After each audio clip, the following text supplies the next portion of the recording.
Hi everyone, my name is Kishan Vishwas. In this video, we will talk about how to translate into English. So, my dear learners, it is a very important video for you all, those who are going to appear the exam of 2024. So, आज के इस lecture में हम सीखने वाले हैं जो बच्चे 2024 का एग्ज़ाम यानी कि जो 25 में होएगा उसको अटेंड करने वाले हैं, उनके लिए बेहद इम्पोर्टेंट है। देखिए, स्टोरी राइटिंग करने के लिए सबसे पहले हमें ग्रामर का आना बेहद ज़रूरी है। अगर आपको ग्रामर आता है तो आप स्टोरी को ऐसे बना लेंगे, बट अगर आपको ग्रामर नहीं आता है तो स्टोरी के पास भी नहीं जा सकते। क्यों? क्योंकि आप स्टोरी समझ ही नहीं सकते, तो आप कौन सा टेंस इस्तेमाल करेंगे आपको पता ही नहीं होगा। अगर हम बात करते हैं आपको मॉडल वर्ब्स का यूज़ पता है तो और अच्छा है। कुछ सेंटेंसेस क्लास 10th के लिए मॉडल वर्ब्स किया जाता है, जैसे चाहिए के लिए होता सकता है, इनके लिए आ जाता है इस्तेमाल होके। तो आपको यूज़ कुछ प्रयोग होते हैं, यूसेस जैसे हम लोग कहते हैं, उसका भी इस्तेमाल होता है। तो ये सभी चीज़ें आपका क्लियर होगा तभी आप स्टोरी बना सकते हैं। देखिए, जो ट्रांसलेशन आता है 4-5 नंबर का, उसमें आप कर सकते हैं। बट अगर बात करते हैं इससे क्या फ़ायदा है, आप सोचते हैं कि इसको ना पढ़े 4 नंबर ही तो जाएंगे। बट मैं एक चीज़ बता दूं, इसके थ्रू यानी इसकी वजह से आप अपने क्वेश्चन आंसर को भी बना सकते हो। पता है कैसे? दरअसल देखिए, क्वेश्चन आंसर बनाने के लिए सबसे बेहद जो होता है वो आपको पहले तो समरी आनी चाहिए, यानी कि जो स्टोरी है कहानी की उसको आपको पता होना चाहिए। जैसे आपको उस कहानी नहीं पता तो आप क्या लिखोगे? तो सबसे पहला जो टॉपिक है यानी सबसे बड़ा जो पॉइंट है मेरा, वो आपका ये है कि सबसे पहले आप अपने चैप्टर का स्टोरी को समझिए। तो आप वीडियो किसी एक लेक्चर दे सकते हैं, वीडियो देख के समरी, या फिर आप मॉडल से लेके उसकी जो समरी है किताब के पीछे जो लिखी होती समरी वो पढ़ सकते हैं और आपको कहानी पता हो सकता है।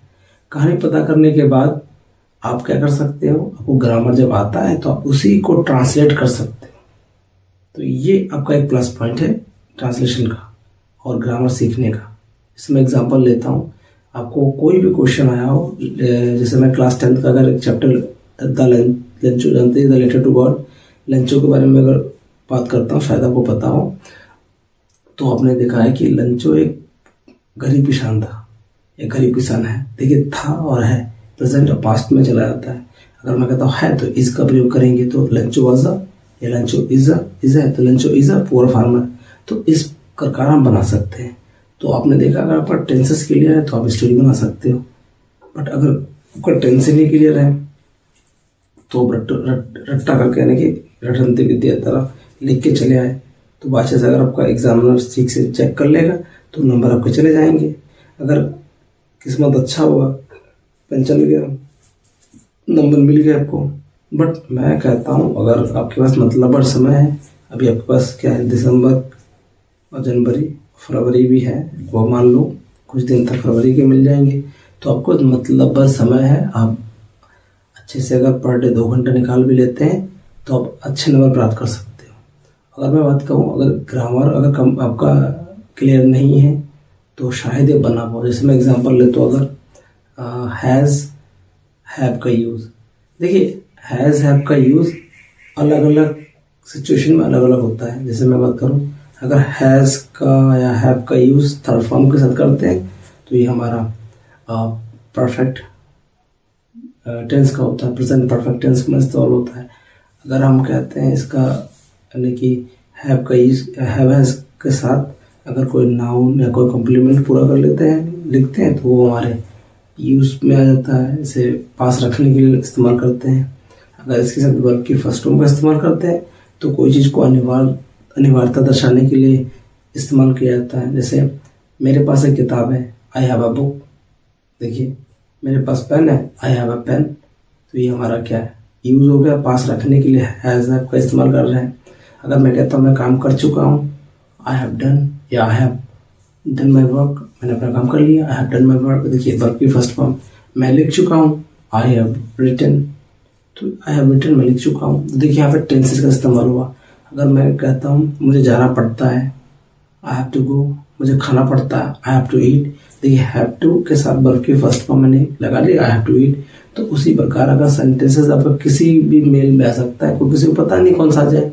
अगर आपने प्रैक्टिस अच्छे से किया है, अपने याद ही कर लिया, वो अलग बात है। अगर किस्मत साथ दे दे तो आपको एज इट इज मिल जाए, या PYQ यानी प्रीवियस क्वेश्चन पेपर आपने सॉल्व किया उसी से एक आपको स्टोरी मिल जाए, वो तो आप लकी हो कि आपको ऐसा फंस जाए। अगर ना फंसे तब क्या करेंगे? तब तो आपको ग्रामर, मॉडल वर्ब्स, उसके बाद यूसेज आपको पढ़ना पड़ेगा। यूसेज मतलब जो प्रयोग में लाया जाता है, जैसे ट्रेन आने वाला है, the train is about to come, देखिए अबाउट टू कम ये यूसेज में आता है।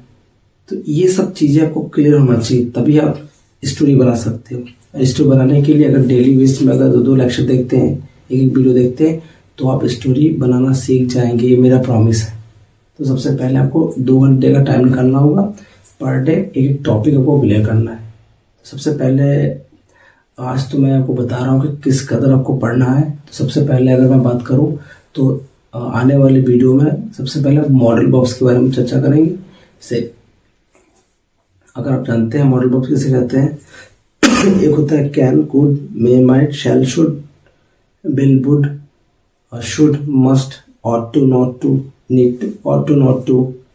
तो ऐसे हमारे कुछ मॉडल वर्ब्स है, इसका एक व्यक्तिगत यूज होता है, इसको पढ़ेंगे। उसके बाद आपके पास 12 टेंसेस आपको पता ही है, प्रेजेंट, पास्ट, फ्यूचर, इन तीनों के 4 पार्ट्स होते हैं, इनको पढ़ना होगा। उसके बाद हम यूज पढ़ेंगे, हैज, हैव, हैड का यूज, इज, एमर का यूज। ये सभी चीजें आपको क्लियर होना चाहिए, तब जाके आप कवर कर लेंगे। अगर आप डेली बेस में अगर एक वीडियो, 2-3 वीडियो अगर डेली बेस में अगर ऐसे आप देखते हो, तो आई होप स्टोरी आपकी बेस्ट हो जाएगी और आप ट्रांसलेट भी कर लेंगे। और इस क्वेश्चन आंसर को रट्टा नहीं मारना पड़ेगा, आपके स्टोरी को समझोगे, उसी का ट्रांसलेट करके आप बना लोगे, ये मेरा प्रॉमिस है। तो सबसे पहले जाते जाते अगर मैं आपको बात करूं, एक जैसे आपने सुना होगा, क्या करे, व्हाट टू डू, कहाँ जाए, वेयर टू गो, कैसे सोए, हाउ टू स्लीप, ऐसे कुछ सेंटेंसेस आते हैं, बट ये ऐसे ट्रांसलेट में नहीं आते हैं। आप ध्यान दीजिएगा, ये ट्रांसलेट से बाहर होता है। आपका सिंपल सा आ जाएगा, एक गांव में एक राजा है, एक गांव में राजा था, ऐसे कुछ सेंटेंसेस आते हैं। ईमानदारी अच्छी योजना है, हमें पढ़ना चाहिए, हमें बड़ों का आदर करना चाहिए, ऐसे ही नॉर्मल सेंटेंसेस दे देते हैं। जो मैंने कहा ट्रांसलेशन से, यानी कि हमारा टेंसेस, मॉडल वर्ब्स और हमारे जो कुछ यूसेस है उसमें से फंसेंगे, इसके अलावा बाहर नहीं जाता है। या तो आप चाहिए वाला होगा तो शुड का इस्तेमाल करते हैं, सकता सकती कैन का इस्तेमाल करते हैं। और अगर हम कह दें जैसे कि अनिवार्यता दिखाए तो चाहिए, उसके लिए मस्ट लगा लेते हैं, मुझे काम करना चाहिए, I must do this work. तो ऐसे करके सेंटेंसेस बनाते हैं। बट अभी आपको शायद ही ना पता हो, बट हम लोग डेली बेस में अगर चर्चा करेंगे तो आपको क्लियर हो जाएगा सब डाउट्स। ठीक, तो सबसे पहले अगर हम बात करते हैं, आज हम जाते जाते एक टॉपिक हैज हैव का इस्तेमाल करते हैं। दरअसल हैज हैव अगर प्रयोग करते हैं, इसके तुरंत बाद अगर कोई नाउन का प्रयोग करते हैं तो पास रखने हेतु के लिए किया जाता है, यानी पास रखने हेतु या पास होने से कहते हैं। और एक चीज़ है, जैसे मैं कहता हूँ मेरे पास एक गाय है, मेरे पास पेन है, मेरे पास भाई है, मेरे पास माँ है, ऐसे सेंटेंसेस के लिए हम लोग हैज़ और हैव का इस्तेमाल करते हैं, क्योंकि इनका इस्तेमाल प्रेजेंट के लिए करते हैं। तो हैज़ मेरे पास है वर्तमान में, तो मेरे पास है यानी कि हैज़ का इस्तेमाल करेंगे। और तुरंत बाद कॉम्प्लीमेंट यानी कि उस सेंटेंस को जो पूरा कर रहा है, यानी कि मेरे पास माँ है, माँ हमारा जो नाउन है, बस आई लगाएंगे सब्जेक्ट, हैज़ लगाना है, उसके तुरंत बाद कॉम्प्लीमेंट यानी कोई भी नाउन लास्ट में लगा देते हैं। और आपको ये भी क्लियर होना चाहिए, आई व्यू दे, क्या आई व्यू दे के साथ हैव, ही शी इट यानी कोई भी नाम के साथ हैज का प्रयोग करते हैं। फिर से बोलिए, eye view they have, he she it has.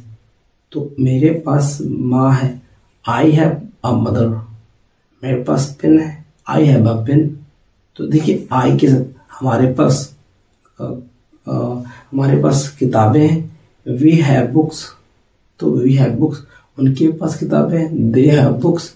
But अगर बोले उसके पास किताबें हैं, कोई लड़का है तो ही हैज अ बुक। अब कोई लड़की के लिए उसके पास किताब है, शी हैज अ बुक। ठीक है, आपने कितना इजीली समझ लिया इन चीज़ों को। अगर आपने बचपन में ऐसे पढ़ा होगा निबंध काऊ पे, गाय के 2 कान हैं, तो गाय के 2 कान यानी गाय के पास 2 कान है, तो इसमें भी हम लोगों ने हैज हैव का इस्तेमाल सीखा था। बट काऊ अकेला है तो काऊ हैज 2 ईयर्स। क्या होता है? Cow has 2 years, cow has 2 eyes. तो ऐसे ही तो हम लोगों ने बताया था।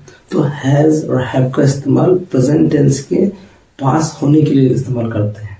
तो आई होप ये आपको चीजें क्लियर हो गया। अगर हम बात करते हैं हैड का इस्तेमाल, तो हैड का लेके पास्ट के लिए, मेरे पास था, तो आई हैड और प्लस हमारा कॉम्प्लीमेंट यानी कि नाउन। तो अगर मैं कहता हूँ मेरे पास 2 लाख रुपए थे, आई हैड 2 लाख रुपीज। मेरे पास बाइक था, आई हैड अ बाइक। तो इनके था के लिए समझ में आया कि नहीं? यानी प्रेजेंट के लिए हैज हैव, पास्ट के लिए हैड का इस्तेमाल करते हैं। आई होप ये आपको चीज़ें समझ में आ गया हो। अब वीडियो लंबा होने वाला है, इसीलिए आज के लिए इतना ही रखते हैं। नेक्स्ट वीडियो में मॉडल वर्ब्स पढ़ेंगे तो पूरे डिटेल में पढ़ लेंगे और 1 या 2 लेक्चर में पूरा मॉडल वर्ब्स को कंप्लीट कर देंगे। तो thanks for watching this video. अगर आप नए हो तो please subscribe the channels. Wait for the next video. Thanks for watching this video. जय हिंद, जय भारत।